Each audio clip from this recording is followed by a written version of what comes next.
Hello and welcome everybody to the second session of week 8 of the Quality Systems Management course brought to you by Pathologists Overseas and ASCP. My name is Roa Harb. I'm a clinical pathologist at the National Institutes of Health and I will be your moderator today. Our speaker is Sarah Riley, who is the Director of Forensic Toxicology Lab at St. Louis University Hospital, and she will be discussing equipment for the first part, and then we'll be doing a case review at the end. The format will be, if you have a question, please put it in the Q&A box, which you can see at the bottom of your screen. Use the chat function only if you have a technical issue. After the presentation, Dr. Riley will answer questions and then do the case review and answer additional questions before we conclude. Sarah, welcome. Thank you, Roa, for the introduction. Hello, everyone. I am very pleased to be presenting this topic to you today. The topic of equipment. I feel like this is a very thorough module, and I hope that you will find it very helpful. I also hope that we can have some good discussion about this topic.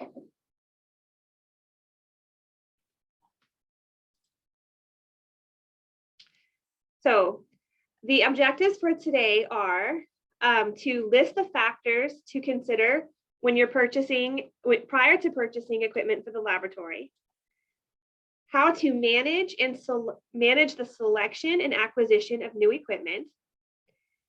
You will be able to describe the requirements for a preventive maintenance program for equipment. You will learn to provide a rationale for developing a preventive maintenance program in your laboratory. And you will be able to explain how to retire old or outdated equipment.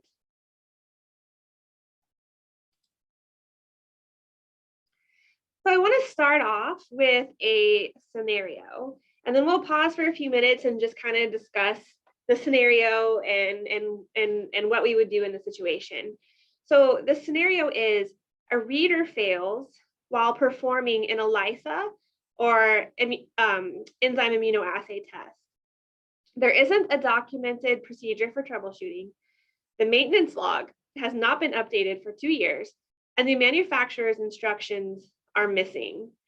So this is a very tricky situation. Let's take a minute and go through these questions. What would you do? Does anyone want to throw out an idea?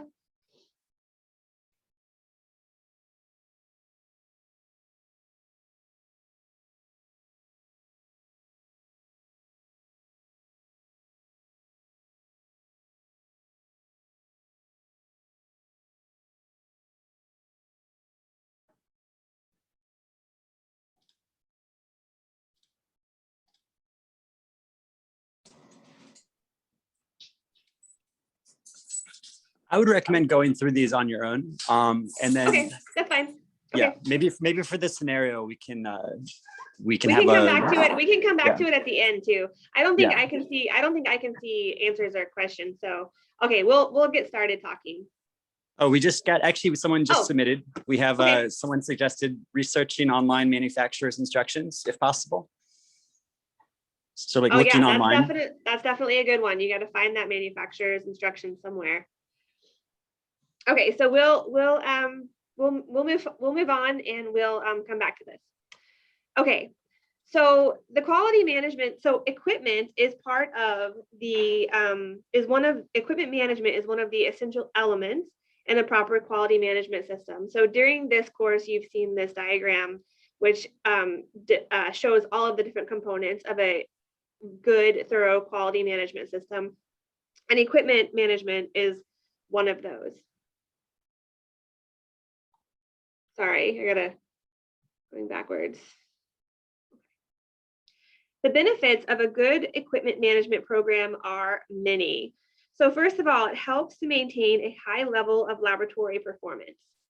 It reduces the variation in test results, and it improves the technologist's confidence in the accuracy of the testing results. If you're confident that your equipment is functioning properly, you can be confident of your results. It also lowers repair costs as fewer repairs are needed for a well-maintained instrument, and it lengthens the instrument life, and it reduces variation in test result and turnaround time, because you don't have long downtime with a failed instrument.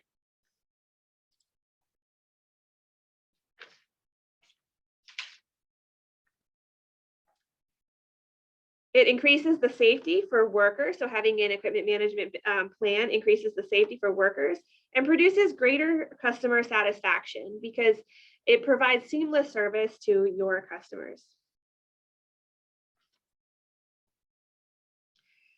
Now, a great deal of thought and planning should go into equipment management. As the laboratory puts together an equipment management program, the following elements should be considered. So first of all, selection and acquisition, and that's in the middle of this diagram. When obtaining new equipment, what criteria need to be used to select the equipment? Should the equipment be purchased, or would it be better to lease? These are some questions that you ask during the selection and acquisition part of your program of your equipment management. Also, installation. So if you're getting new equipment, what are the installation requirements and who will install the instrument? Is it something that requires vendor installation, or is it something that you and your lab can install? Calibration and performance evaluation. What is needed to calibrate and validate that the equipment is operating correctly after it's been installed? And how will these important procedures be conducted for both old and new instruments? So if you are replacing an old instrument with a new instrument, there will need to be some comparisons done. And then maintenance. What maintenance schedule is recommended by the manufacturer? Will the laboratory need additional preventive maintenance procedures? And are current maintenance procedures being conducted properly? So this is if you already have the instrument and you're purchasing a second. Troubleshooting. Is there a clear procedure for troubleshooting each instrument? So at each instrument bench, ideally, there should be tips for troubleshooting that can be done in-house without any input from a vendor. Service and repair. What is the cost? Can the laboratory obtain the necessary service and repair in the geographical area? And this is really important. So if you obtain an instrument, but you're not able to service it or repair it without parts coming in from another country, that just makes it much more difficult to maintain a seamless service.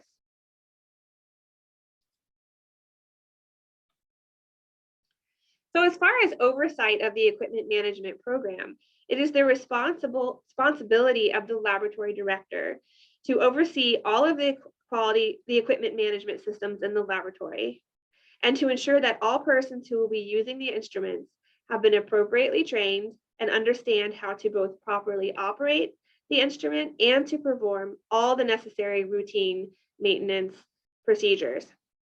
So equipment management can be a big part of someone's daily workload, and the responsibility for it can be assigned specifically to one technologist in the laboratory. So usually, or it's not uncommon for a laboratory to have a particular staff member that's really techie and is really good at troubleshooting instruments and just maintaining the maintenance of the instruments. And so that might be a person that you would want to appoint to be responsible for the overall equipment management program. And oversight of the equipment management program would include assigning responsibilities for all activities, ensuring that all personnel are trained on operation and maintenance, monitoring the equipment management activities, including reviewing all of the equipment management and reviewing all the equipment records routinely, updating maintenance procedures as necessary, and ensuring that all procedures are followed. Now, even if a person is assigned for this overall review, each individual operator will still be responsible for day-to-day maintenance. So day-to-day maintenance would include changing reagents, washing lines, calibration, etc. So I'm going to pause really quick and answer a question. What is the difference between service, maintenance, repair, and calibration of an instrument? So service could be, all of these things could fall under service. So service could just mean your care and feeding of an instrument. Maintenance would be work that is done or steps that are followed in order to ensure that the instrument is performing ideally. So you could have daily maintenance, which is, every day you would check that the lamps are working, the reagent lines are clean, things like that. And we'll go over that in more detail in a minute. You can have more monthly maintenance where you would do a little bit of a deeper check of the instrument. And then there can be preventative maintenance, which is usually done biannually or annually to do a really thorough check of the instrument and prevent, it's preventive maintenance because you fix things before they happen. Repair would happen if something is found to be in error during a routine maintenance check. Calibration is something that calibration is more of an analytical term, whereas these other terms have more to do with just the function of the instrument. Calibration is setting the assay to accurately report out quantitative values. And that needs to be done according to the reproducibility of your assay. So that's more of an analytical thing. Okay.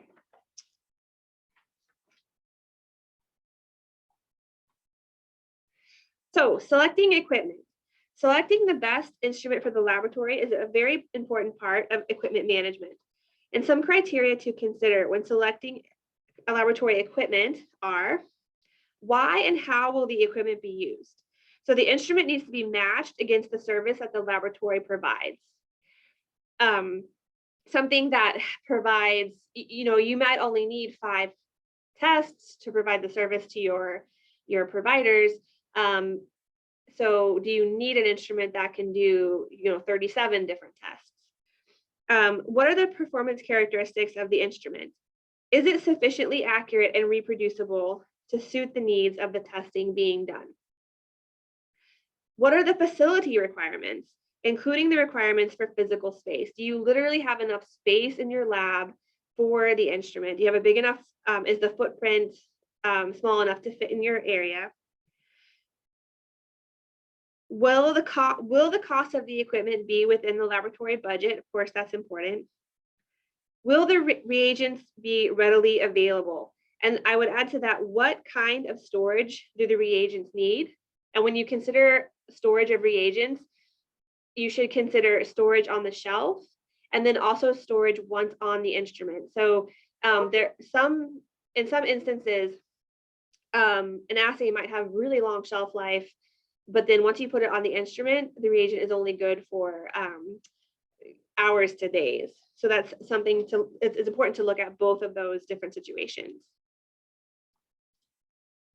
Other considerations are, how easy will it be for the staff to operate the equipment? Will instructions be available in a language that is easy to understand or is understood by all of the staff in your laboratory? Is there a retailer of the equipment in the country with available services? So do you have access to service should you need it, or will you be completely on your own to maintain this instrument? Does the equipment have a warranty? And are there any safety issues to consider? If the decisions about purchasing are made outside the laboratory, for example, if you have a central purchasing body, the laboratory manager should provide information that will support selecting the equipment that will best serve the needs of the laboratory. And in areas where there are national programs for purchasing standard equipment, laboratories of the country should have some input into those decisions. In addition, in areas where donors are likely to provide some of the equipment that is used, laboratory management should have input into the choice of the equipment. So just because something is donated doesn't mean that you have to accept it. And if it is not possible, management should consider declining equipment if it's inappropriate for laboratory needs. Once you've decided that you should acquire a piece of equipment, there are other decisions that need to be made. So for instance, is it better to purchase, to rent, or to lease the equipment? So it's not always an option, but sometimes you have an option to lease the instrument over time. And sometimes these can be what's called reagent rentals or reagent leases. So the vendor might make a deal with you that if you buy so much reagent over a specific amount of time, say a year, then the instrument will be placed in your lab at a reduced or no cost. Otherwise, you can just, straight out purchase the instrument and purchase the reagents.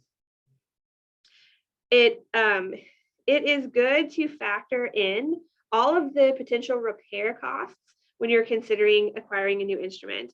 So, the initial cost of the instrument might seem reasonable, but it might be very expensive to repair. And also, don't be afraid to negotiate. If it's fair to ask for special pricing if you are buying maybe more than one of the instruments. You can also check and see if there's some potential research that you can do for the vendor that they might consider a donation in kind.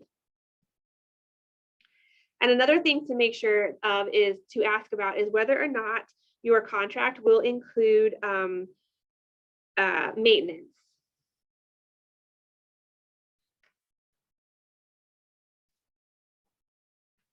So before purchasing, you should ask if wiring diagrams or computer software information, you should ask for a list of parts as needed and an operator's manual to be provided for you so that you can be prepared for the instrument to arrive. You should also determine whether or not the manufacturer will install the instrument and train the staff as part of the purchase price, or if that is an additional cost. You should determine whether the warranty includes a trial period to verify that the instrument performs as expected. So that is sort of a safety, a little bit of a safety for you as the lab director. If you think you've decided on the right instrument, you get it in and it just doesn't perform the way you need it to, will you be able to return it or exchange it for something that might be better suited? And then it's also important to determine whether the manufacturer's maintenance can be included in the contract, and at what basis, like what interval that maintenance is provided, or if that's going to be an additional cost. Also, it needs to be determined whether or not the laboratory can provide all of the physical requirements. So do you have the electrical needs, the space? Are your doors big enough, your doorways big enough, or can they be made big enough to fit the instrument through? Do you have the proper ventilation? Do you have the proper water supply? Those are all things to consider. And then before the equipment is installed, and after you verified that all of the physical requirements have been met, you also should confirm the vendor's responsibilities in writing before you start the installation process. And a checklist of the expected performance specifications should be developed so that the performance can be quickly verified as soon as the instrument is installed. So you want to be prepared to verify that the instrument performs according to the specifications that you need as soon as you can after installation, so that if there's a problem, it can be addressed right away.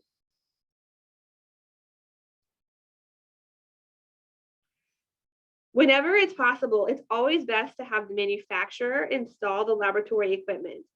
This will likely improve the conditions of the warranty, and it will also ensure that the installation is done properly and quickly. There won't be any learning curve for your lab to have to figure out how to install a new instrument. If you have the instrument being installed by the vendor, it's very important not to attempt to use the instrument prior to proper installation, as this can void your warranty if you have one. If the equipment is going to be installed by the laboratory as opposed to the vendor or the manufacturer, then Prior to installation, you should check that the package contents contain all of the parts. You should make a copy of any software that is part of the system. And you should not allow the equipment to be used before it is completely installed, before the performance is verified, and before the testing personnel are trained.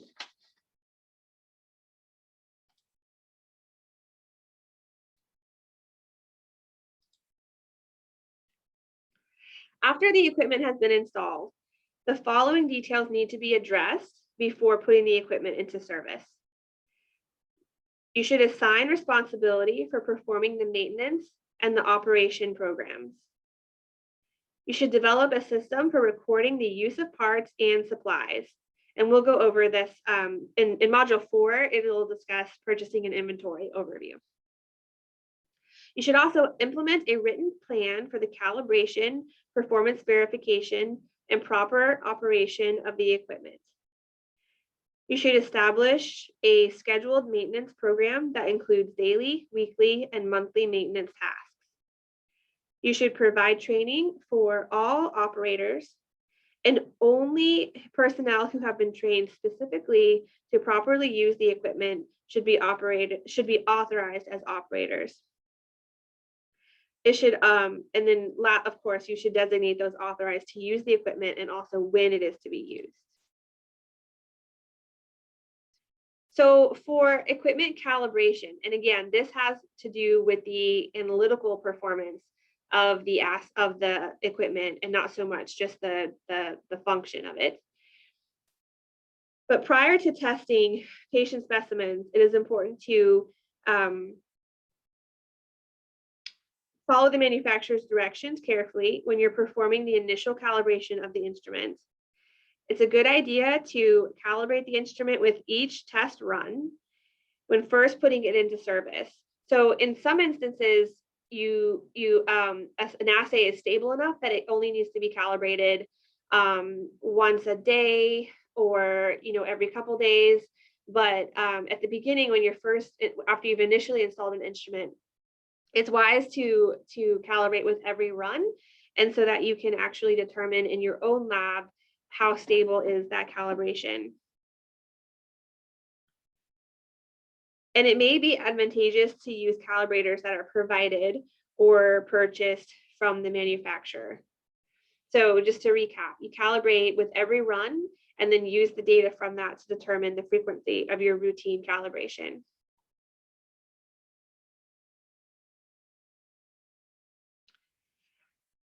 So after calibrating, but still prior to testing patient specimens, it's important to evaluate the performance of your new equipment to ensure that it's working correctly with respect to the accuracy and precision. In addition, test methods using kits or laboratory instruments need to be evaluated for the ability to detect disease and to determine normal and reportable ranges.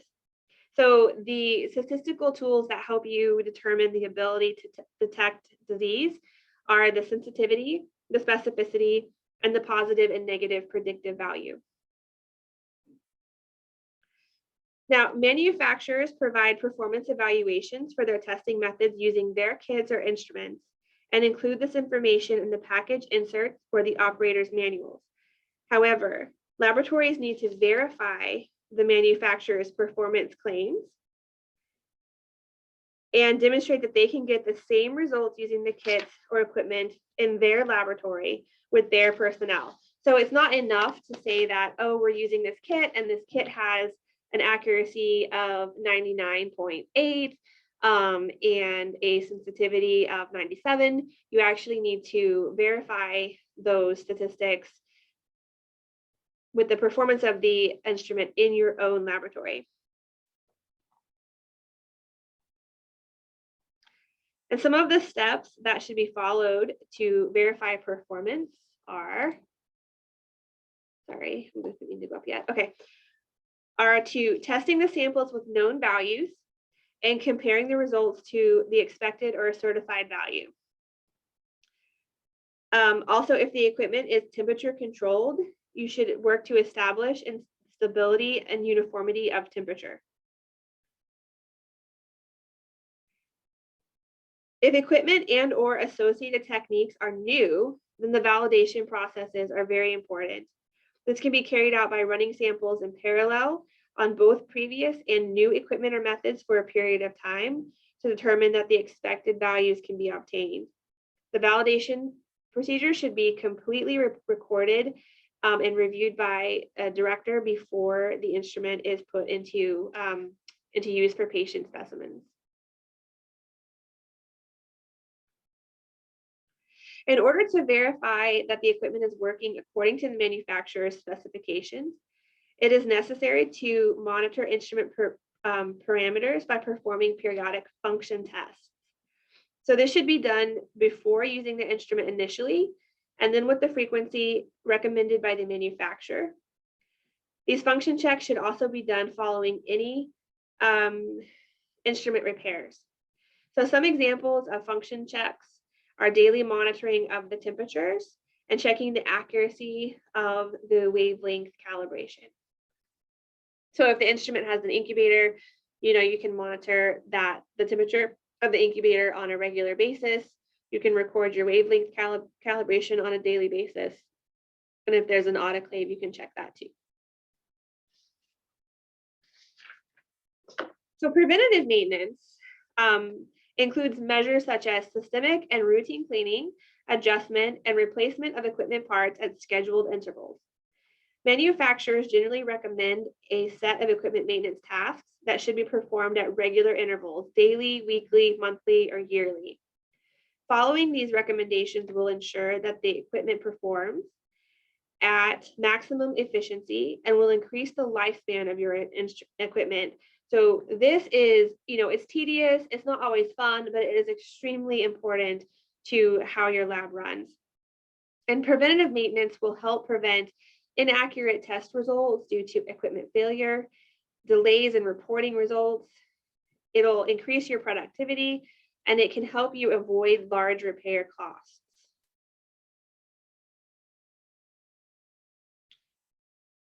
A maintenance program or maintenance plan will include preventative maintenance procedures, as well as provision for inventory, troubleshooting, and repair of equipment.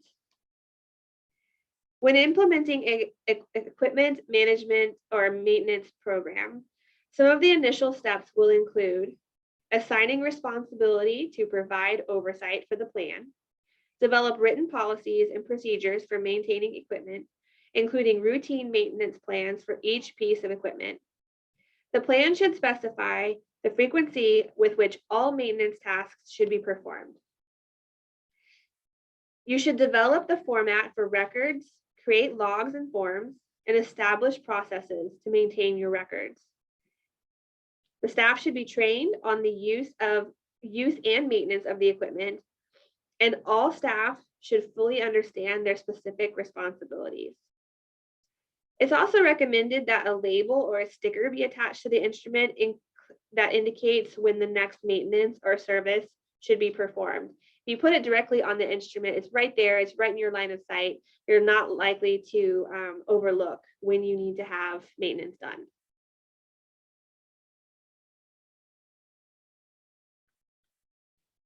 You should also consider developing a inventory log. So for each piece of equipment, a routine maintenance plan. For each piece of equipment, the routine maintenance plan should include the frequency of all maintenance tasks, the function checks, the routine replacement of parts. And to help with that, with managing your replacement of parts, an equipment inventory log can be extremely helpful.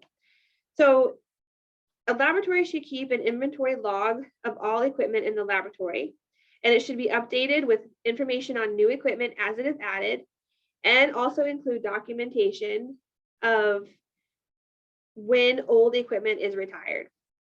For each piece of equipment, the equipment inventory log should have a record of the instrument type, the make and model number, and the serial number of the instrument so that any problems can be discussed with the manufacturer.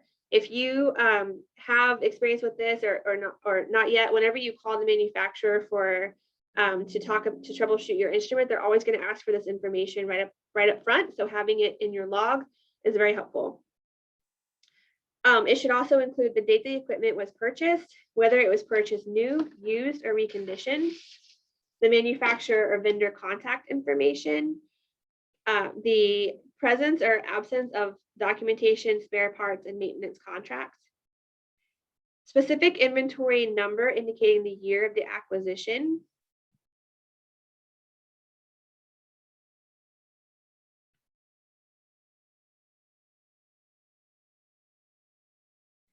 and then you should also keep a spare parts inventory.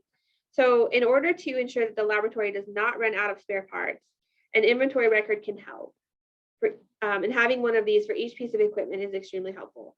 This record should include the part name and number, the average use of the part, so how many runs or how many batches can be run before the part needs to be replaced, or how many, on what time interval does the part need to be replaced? And also, what is the minimum to keep on hand? So also keeping a backstock, if that's at all possible, can help with filling the gap if you have problems with shipping or unreliable shipping. The cost of the parts, the date when the part is placed into storage and when it is used, so an in and out of stock log, and then the quantity of each part remaining in inventory when one is pulled out.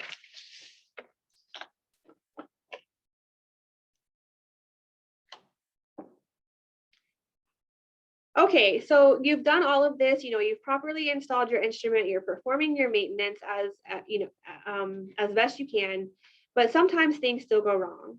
And when you're troubleshooting, you're trying to determine what is the source of the problem. So problems with equipment can present in many different ways. The operator might notice subtle changes such as drift in quality control or calibrator values, or they can see obvious flaws in the equipment function. Sometimes it just won't turn on. It is important to teach operators to troubleshoot equipment problems in order to quickly get the equipment functioning and resume testing as rapidly as possible. When an operator observes an instrument drift, it is important to repeat the preventative maintenance procedures as a first step to resolve the problem. And if that does not work, you can proceed with troubleshooting processes.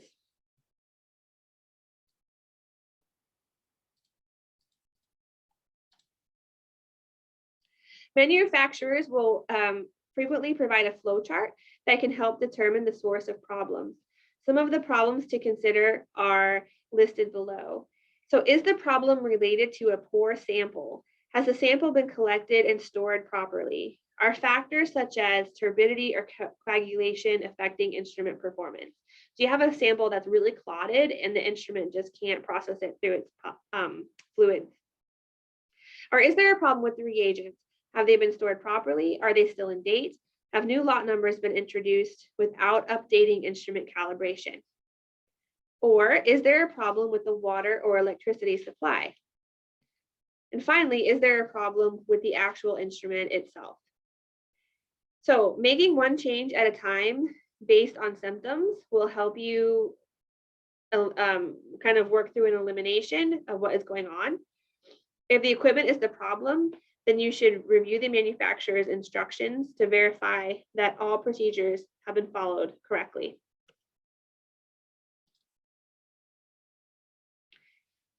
If the problems cannot be identified and corrected in-house, then you can attempt to find a way to continue testing until the equipment can be prepared. And some ways to achieve this are to arrange to have access to backup instruments. It's often too costly for the laboratory to have its own backup instruments, but sometimes central storage agencies can maintain backup instruments to be shared throughout a local area or country. You can ask the manufacturer to provide a replacement instrument while your instrument is being repaired, or you can send samples to a nearby laboratory for testing. You should be sure to notify the appropriate clinical providers that there are problems and that there will probably be delays in completing testing. It's never fun as a laboratorian to have to tell your clients that you're having an issue with your lab, but I feel like it's always better to let them know to manage their expectations and let them know that you have identified a problem and you're working on it, than to just keep them in the dark. Do not, under any circumstances, use faulty equipment. You should seek help from the manufacturer or other technical expert. If an instrument is out of order, then a note should be placed on that instrument or piece of equipment so that all staff are aware not to use it. Manufacturers may provide service and repair of equipment that is purchased from them. Be sure to set up a procedure for scheduling service that must be periodically performed by the manufacturer, such as preventative maintenance or annual routine preventative maintenance. When instruments need repair, remember that some warranties require that repairs be handled only by the manufacturer. So make sure you understand the conditions of your warranty and you know what you can and can't do. Some larger facilities have biomedical service technicians in-house who can perform equipment maintenance and repair. And then any routine maintenance or service should be scheduled so as not to interrupt the flow of work. Sometimes this is done on a night shift when you have fewer samples coming through, on a weekend or a day when you know you can anticipate having a low volume of tests. And also, it is very important to have a policy and procedure for retiring older lab equipment. So this will usually occur when it is clear that the instrument is not functioning, it is not repairable, or when it is outmoded and should be replaced with new equipment. Once a piece of equipment is fully retired and it has been determined that it has no further usefulness, it should be disposed of in an appropriate manner. This last step is often neglected in laboratories, and old equipment accumulates, taking up valuable space and sometimes creating a hazard. Now, there will be instances where you have an old instrument that you're phasing out and you'll be able to salvage parts from it, but there's also instances where there's just nothing left and the instrument at all. There's no way any part of it can be of any use to you, and then it should be disposed of.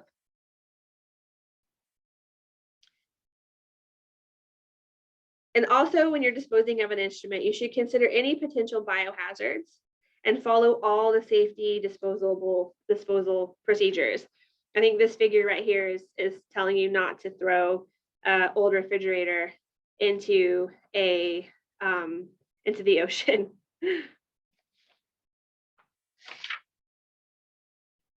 Okay, so let's take a second. Where the next part of this talk goes into equipment maintenance documentation, and I want to spend some time going through that. But before I do that, I will answer just a couple questions. So one question was, how can I perform function tests for thermometers and pipettes after calibration? So the calibration, I mean, a pipette is pretty simple. So the calibration of a pipette actually is a function check. If the pipette passes calibration, then you consider it functional. I know that some laboratories do weekly calibration checks. So on their pipettes, so they will, on a weekly basis, they will, weigh out 1 gram of water to ensure that their pipettes are performing accurately and keep a log of that.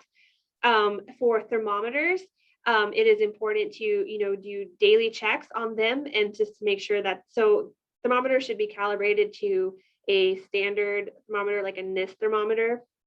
And then the only thing you need to do for function check for that is just to ensure that it is measuring within a range that you've previously determined as acceptable in your lab. Sarah, we have another question about what to do with donated equipment. You were talking about how it's best to have the vendor install equipment where possible. So there's a question about donation equipment that's a special case here. What are your thoughts on that? Yeah, so when equipment is donated, it is typically not associated with a vendor or a manufacturer. So in that case, it will need to be installed by the laboratory. So the question is specifically, is there any regulation on how to treat the equipment that is donated to utilize them the same as purchasing? So, but recommendation is to go through the same steps that we just discussed as if you had purchased the instrument, with the acknowledgement that you're not going to have the manufacturer do the installation in most cases, that you aren't going to have a warranty in most cases. So the things to think about are, can you do the installation by yourself? And then after the installation is complete, you'll have to go through the function checks and just make sure that it is functioning properly after your installation.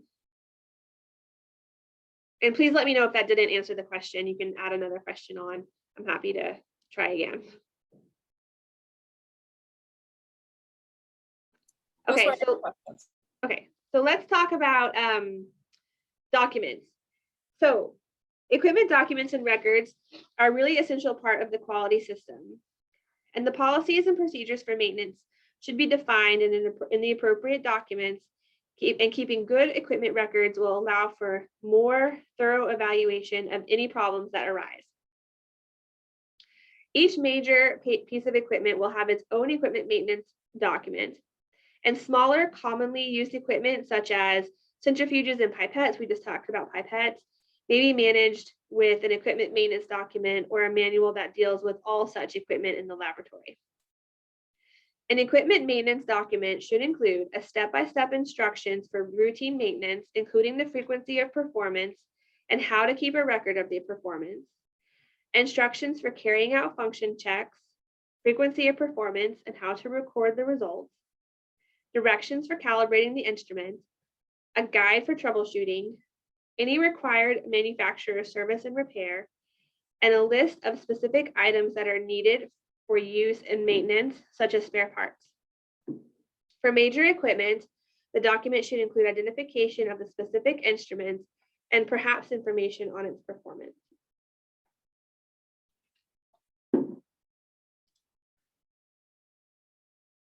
And then each piece of equipment should have a dedicated logbook documenting all characteristics and maintenance elements. The logbook should track the preventive maintenance activities and the schedule, recording of function checks and calibration, any maintenance performed by the manufacturer, and full information on any problem that the instrument develops, the subsequent troubleshooting activity, and the follow-up information regarding the resolution of the problem.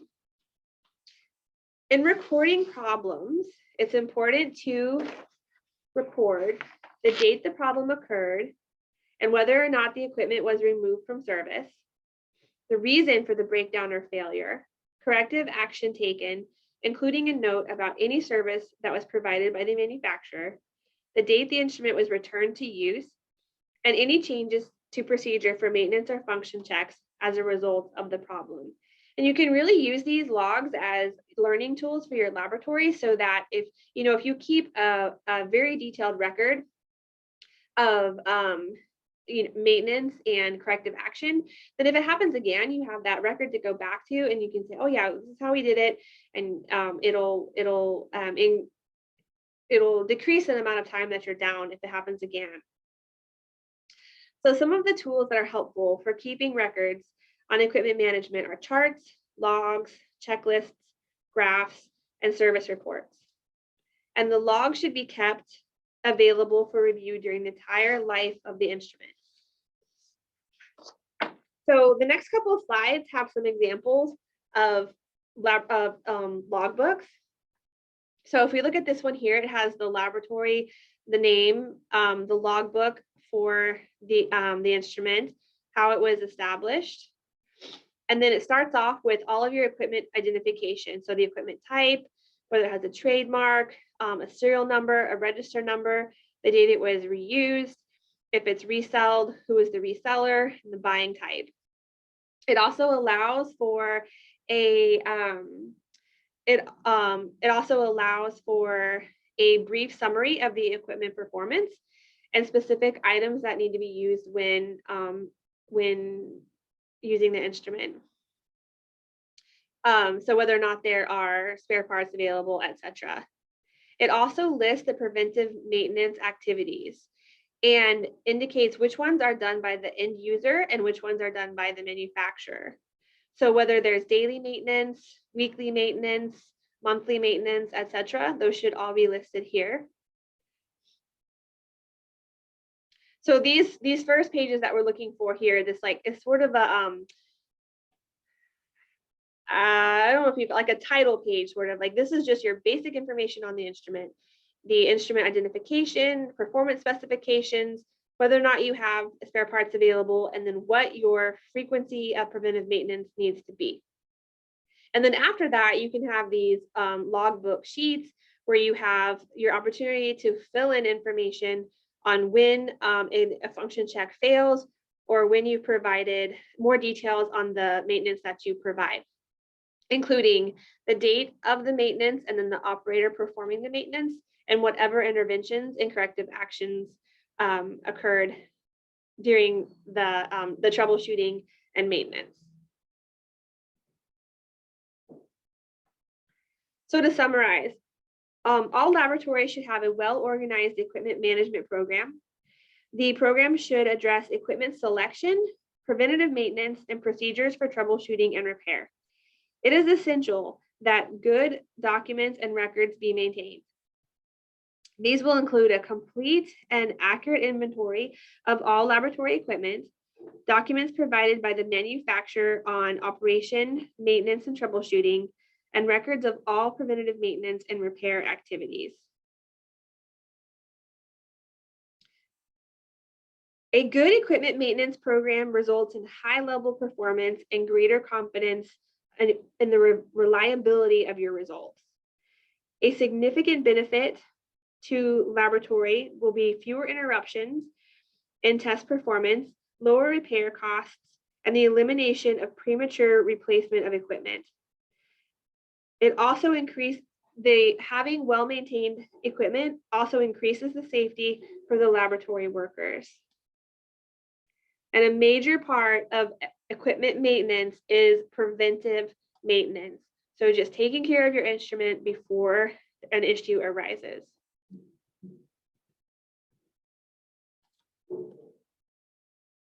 So that concludes the didactic portion of our module today.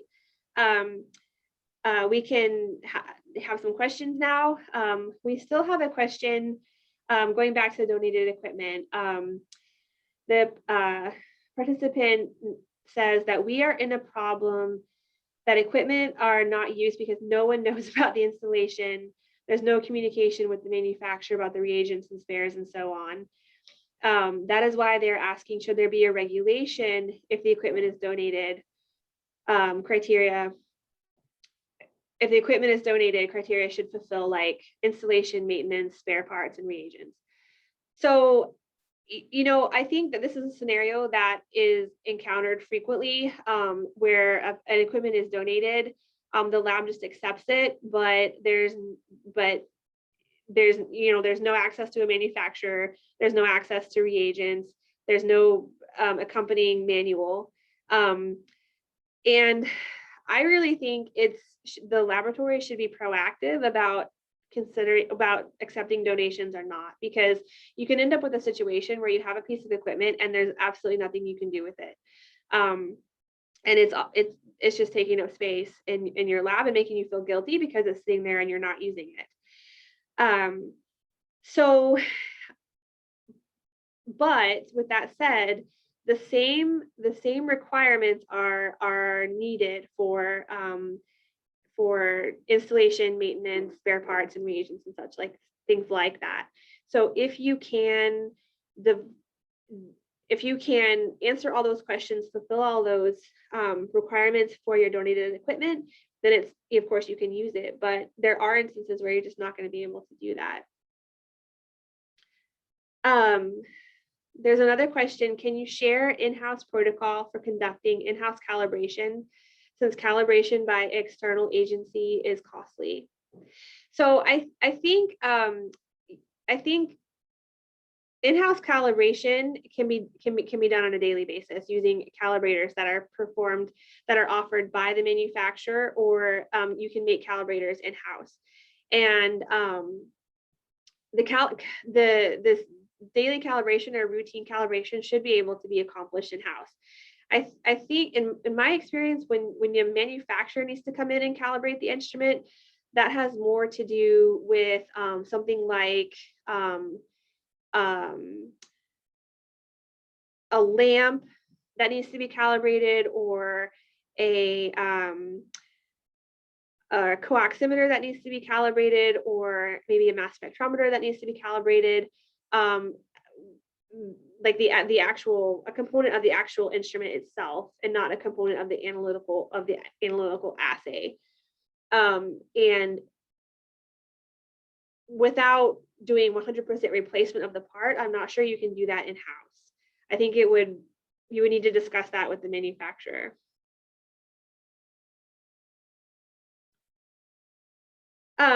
There's another question. What would be the recommended time to keep a malfunctioned equipment labeled out of service with little chance of repair in the laboratory before marking it obsolete? So that's really going to be up to you, I think. If you think you've determined that you're not going to be able to repair it, then it should just be it should be marked obsolete, and you should make steps to disassemble it if there's any parts that you can salvage, or just dispose of the instrument. I don't really encourage keeping faulty instruments that have no chance of ever being functional again in the lab. There's also some information that's been posted. Someone says, George is saying, for most of our public laboratories, most equipment is on a placement basis and only continue buying reagents from the vendors. And so that's like a reagent lease or reagent rental type of situation, where the instrument is placed there at no cost because you have agreed to use a certain volume of reagents. And for this reason, they've had faulty equipment replaced by vendors because they want to minimize their costs. So the question is, are there suggestions on how to effectively deal with the scenarios apart from just the evidence records generated, like equipment downtime records, breakdown records, and so forth? So for this reason, it's very hard to have faulty equipment replaced. It's very hard to have faulty equipment replaced by vendors.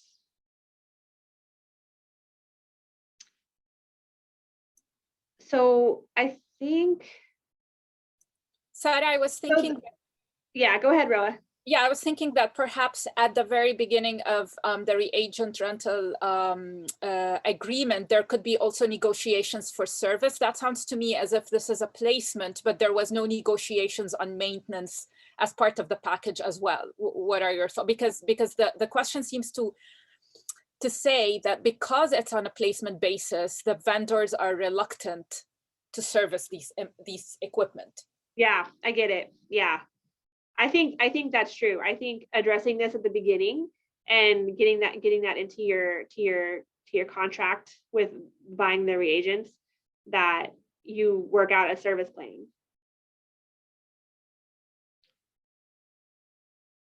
But definitely keeping records. I mean, that's where your logs are going to come in, because if you have to provide proof that you're dealing with the same problem over and over, or the amount of time that you're down and unable to provide testing because of a faulty instrument, I mean, all of that documentation is going to help you when you talk to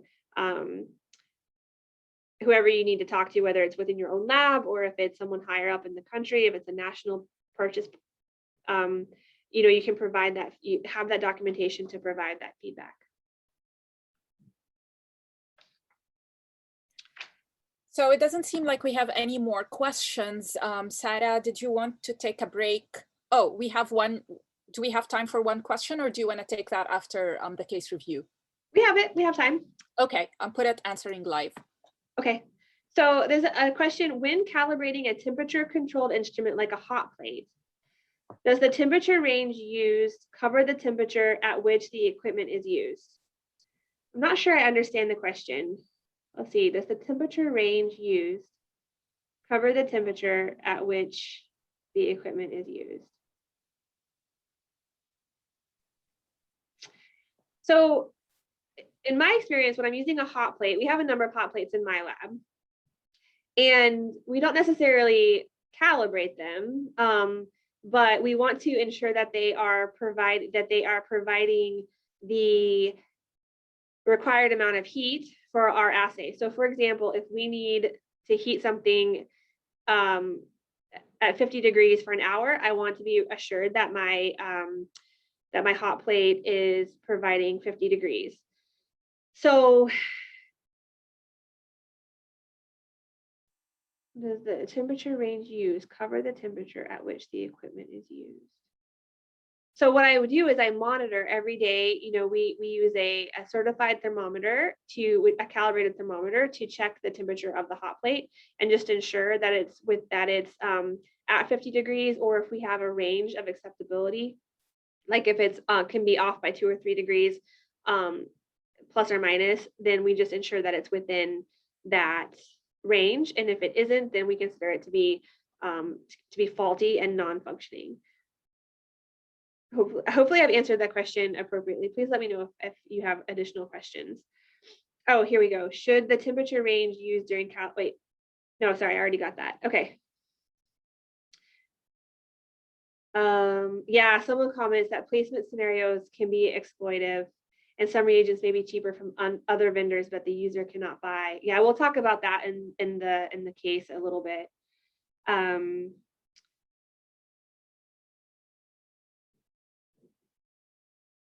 Ro, are you taking that question?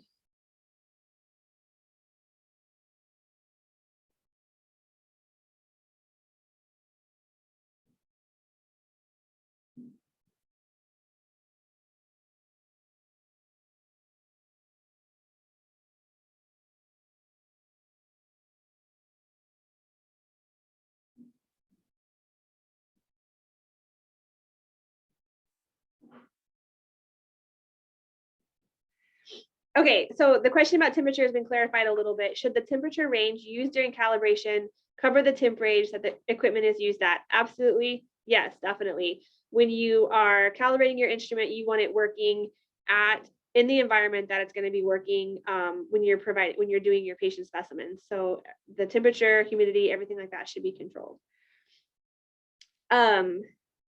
For most quantitative analyzers, calibration is usually done by running some equipment calibrators. Are those enough to monitor continued suitability of equipment usage? Yes. So monitoring whether or not your calibration is a great way to make sure that your equipment is performing as it should. But you shouldn't rely 100% on the calibration. You should still perform your daily and other routine maintenance, and keep an eye out for other things that might go wrong. Can one use data from a calibrated equipment to calibrate other equipment, for example, a pipette? I don't know how that would work for pipettes. I think pipettes need to be calibrated each individually, but you can use this for thermometers. So if you have one certified thermometer in your lab, you can use that to check all of your other thermometers. So perhaps we can, please feel free to add more questions, but we will get to those at the end of the case review, since we're coming up at noon. Sarah, would you like to take a couple of minutes break? Or I'm good. I'm good. You're good to go? Okay. Okay. So let me pull up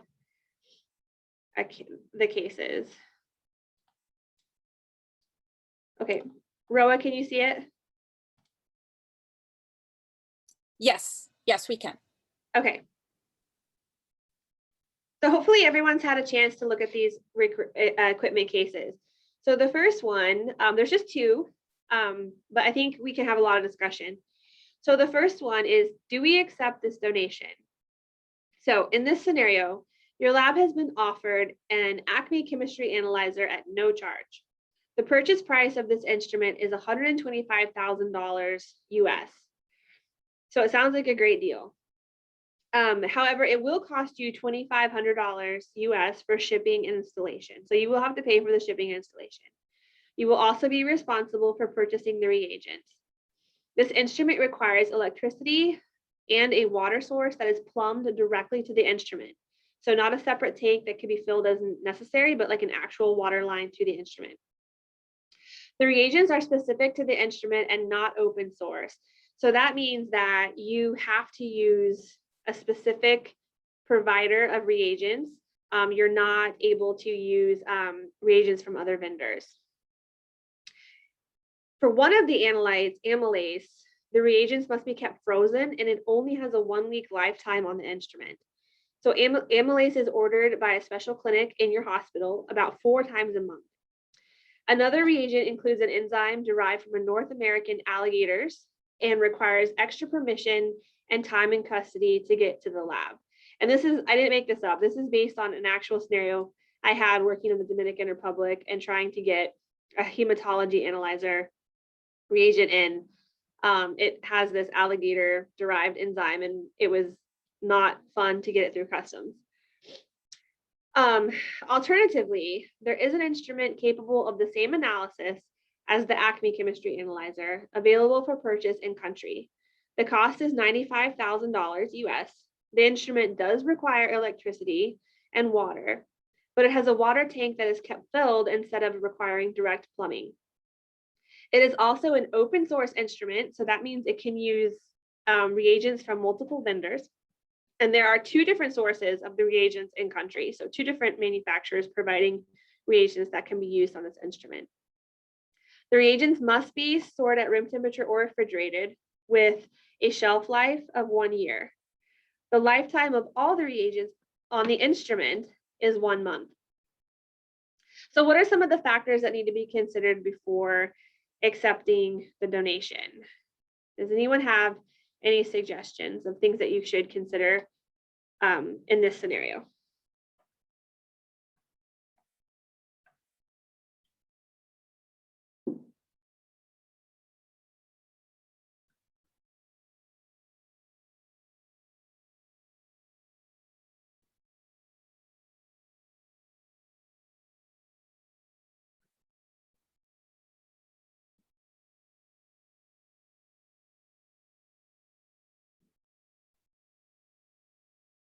So I can start off by talking about a couple different things. So one of the things that you should require is you should think about is the water source. So are you able to directly plumb an instrument to a water source? Or is that something that you're not going to be able to do? If you can't do it and it needs it, then obviously that's something that you're not going to be able to provide. Tyra, we have one of the participants also Yeah. an opinion. Yeah. Yeah, here we go. I'm waiting. Okay, so other things that we need to consider is the cost of the shipping, the reagent shelf life, the water source, we just talked about that, the source of the reagents. Someone's mentioning that the above machine with 125K is not preferred to purchase to the second because, and we'll wait and see what his because is.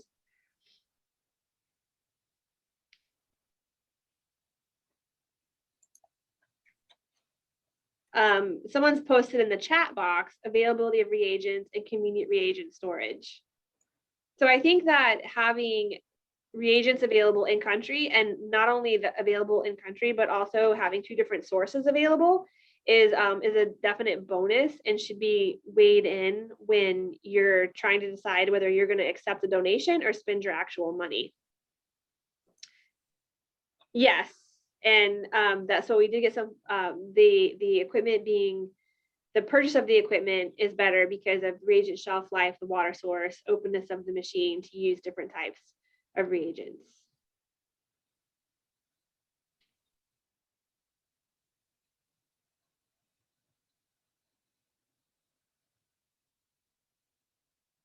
There's another comment. The question implies the donation will be accepted. The procurement cost of the second equipment is reasonable, and the installation with water and electricity is manageable even in developing countries. The reagent shelf life is good, and open reagents and availability is good. Yeah, I agree with all of that. So I think what I wanted to really get out of this case was to, you know, I know a lot of the times, especially in developing countries, you're faced with being donated equipment or having someone ask you if you want a donation, and you know, you don't always have to take it. Careful consideration should go into whether or not this is actually going to be usable in your lab before you accept that donation, and considering whether there's something available in country that's reasonable. You might be better off in the long run to actually purchase an instrument whether over accepting a donation. George is asking, how long might a laboratory keep an equipment in use even though it's functional? So do you mean even though it's functional or even though it's not functional? Because I think as long as equipment is functional, there's no reason to stop using it.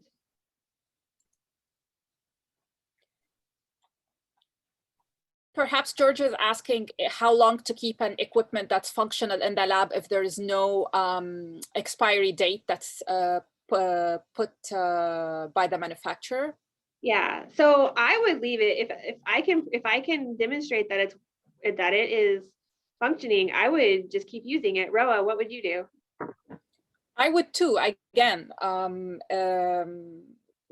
if it's being calibrated, maintained, it's passing all the quality control checks. But I would also put a procedure in place for what would I consider deterioration of function, and what would I do about that, right? Yeah, I agree. I think that's a good idea. I also want to remind our participants to please use the Q&A box for answers and questions. The chat should be exclusively used for technical issues. Thank you. So does anyone have any other comments or questions they want to make about this case before we move on to the second case?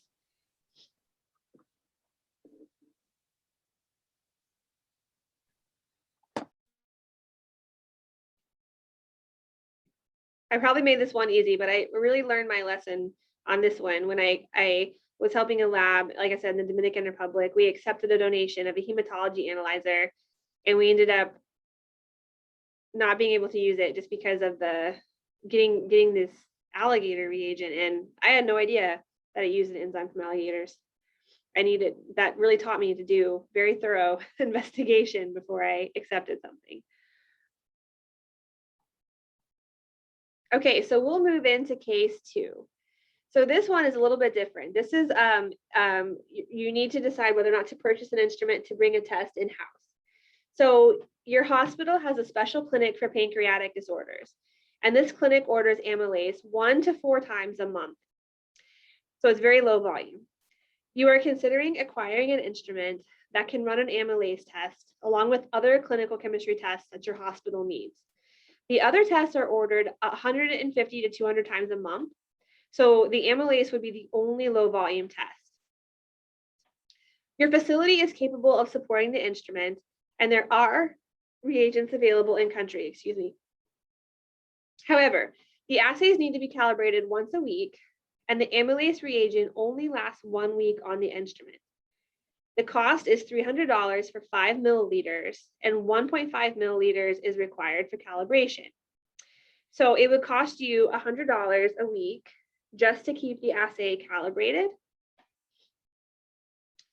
And with this low volume, you're not running an amylase every week.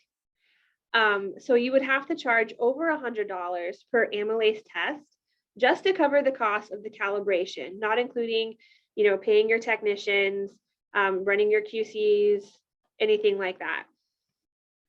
Now, the regional reference lab provides amylase testing. The turnaround time for results, including the time needed to transport the specimen to the lab, is 10 days. The cost, including the shipping and handling, is $47 per test. So in this scenario, should you validate the amylase test on your instrument to be able to offer this testing to the clinic, or should you send the samples to the reference lab for testing?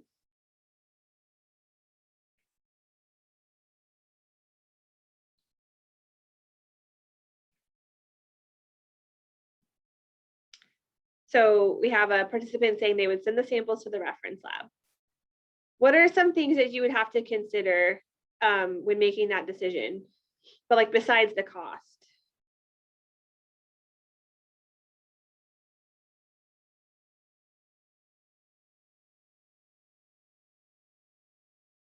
Yeah, everyone's saying send to the reference lab. It'd definitely be cheaper to send the samples to the reference lab, yes. There's one scenario, there's one question I think is important to answer. I'll give you guys a second and see if you can come up with it. Turnaround time, yeah. So is the turnaround time, so yeah, it's cheaper to send it to the reference lab. But before I think in this scenario, before that decision is made, there needs to be a conversation with the clinicians to just make sure that that turnaround time is going to be acceptable for them. It might be of clinical importance that the cost is negligible in face of the importance of having the result back. But outside of that, yes, I definitely think sending to the reference lab is your best option.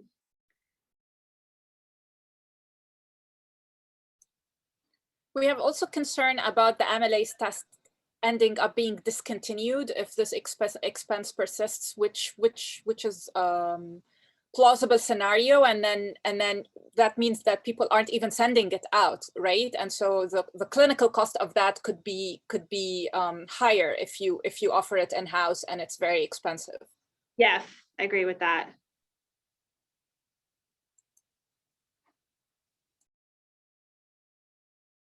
So those were the only two scenarios I had for this module. I'm happy to stick around and chat a little bit more if anyone has any more questions.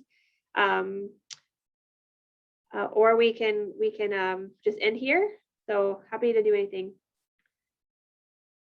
Please, if possible, if you have time, drop a recommendation about anatomic pathology equipment if different from the core lab. So I am not an anatomic pathologist. Dr. Roa has a little more experience with this than I do, I think, right?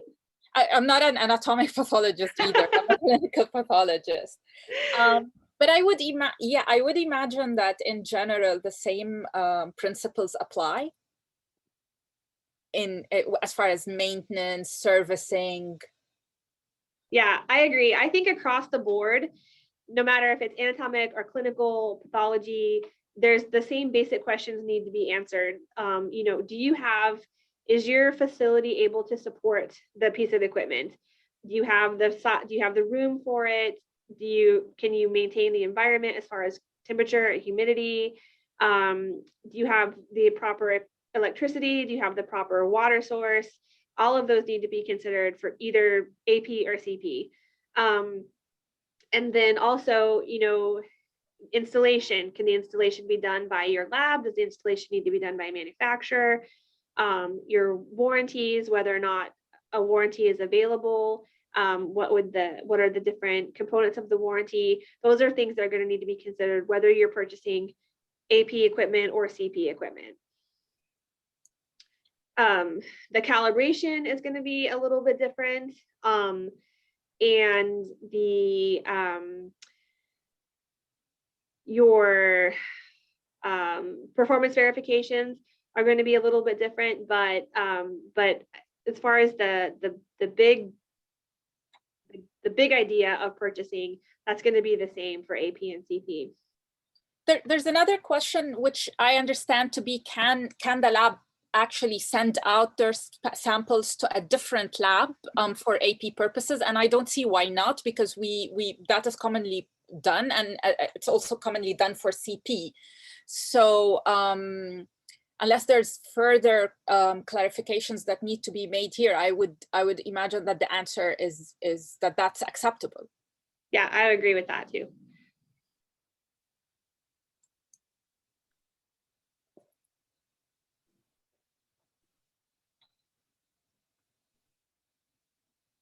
So maybe we can wait for another minute, and if there are no more questions, then we can conclude. Thank you, Sarah, for this great presentation and the case reviews. I learned a lot, actually. Well, thank you for everyone for your participation. Yeah, I actually learned a lot putting this together too, so very beneficial.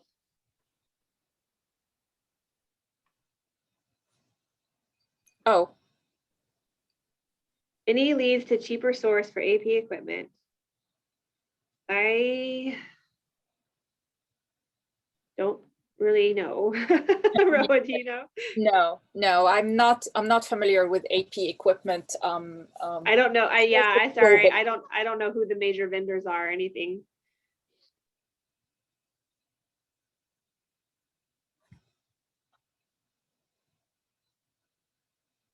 And then going back to that second scenario, there should be a reason or justify why why a specific referral lab is chosen by managers, I think. Yes, that's true. You should, there should, when a reference lab is chosen, there should be justification for that.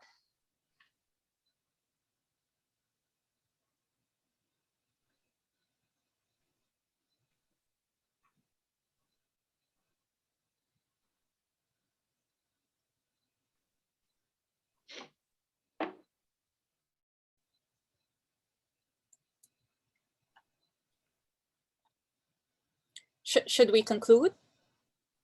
I'll wait another minute. Okay.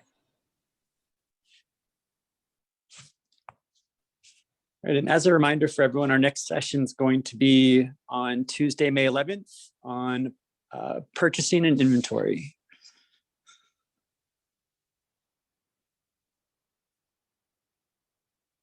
And going back to the send out the reference lab justification, I would imagine that typically how we would do it is we would look at several possibilities and then evaluate these labs on their quality, their turnaround time. If you have electronic, if you have a lab information system, usually you want to know if you're interfaced with them. That's probably not a plausible scenario in this case, but you also, so major things would be quality, turnaround time, cost. So yes, it's a very involved process. It's in a way similar to also choosing equipment or vendors when you send out these requests in order to understand which is going to be the best vendor for you or the best send out reference lab for you. So it is not as easy as saying we're just going to send to this lab. Right. Another question you can ask is whether or not the reference lab is accredited.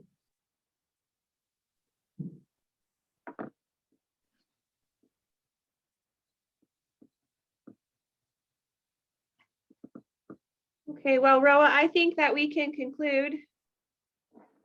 Okay, yes, thank you everyone for your participation. And this is, we're going to basically close the Zoom link right now.